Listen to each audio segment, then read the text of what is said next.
class, I wanted to give you a little update as you're working on the Unit 4 observation assignment. So here I am in Unit 4, and I wanted to point out where you can find the template to type right into. If you completed a live observation in a school, you're going to go right here where it says live classroom observation. If you completed a videotape using the videos, you're gonna go here.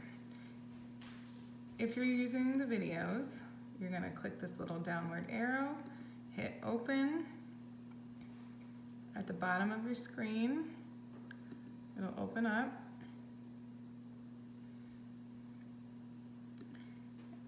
And then you scroll down.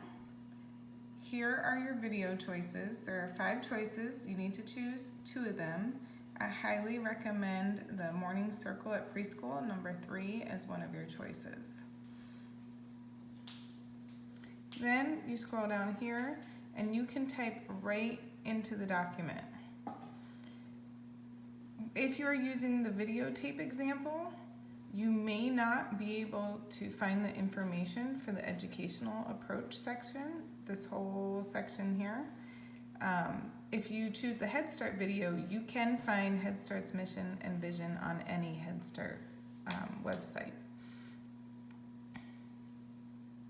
Then you're going to scroll down, lesson plan. This is where you're telling me if they have a lesson plan. Sometimes in videos it's hard to see if it's posted, so you can just write what the lesson plan was in the video, what they were learning about. Then here, discuss the daily routine it shows in the video, materials you see being used, signs of children's interest and engagement. Be specific. Were they raising their hand? Were they calling out? Were they smiling? Were they answering questions? Those are all signs of engagement.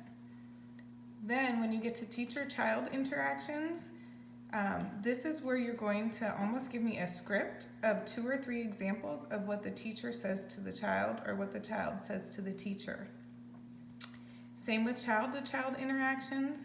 Here you're going to tell me what the children say to each other or do with each other. Maybe if they're infants, they are trying to take the toy from each other, or maybe they're just babbling. So even if it's not real words, it can just be gestures or actions. When you come down to the analysis section, this number 1 is the observed teacher an intentional teacher?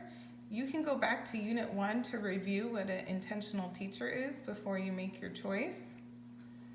Number 2, what are 2 signs of developmentally appropriate practice?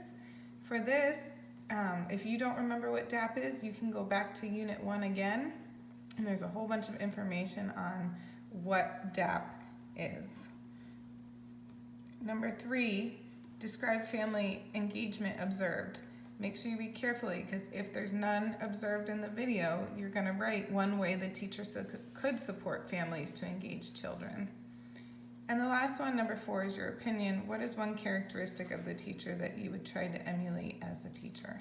These are the same 4 questions you guys did for the 2.1 guided observation assignment. Make sure that you also do a second video. You just keep scrolling down. You do the exact same thing for the second video. Please let me know if you have any questions, and hopefully this helps give you a better understanding of how to do the assignment.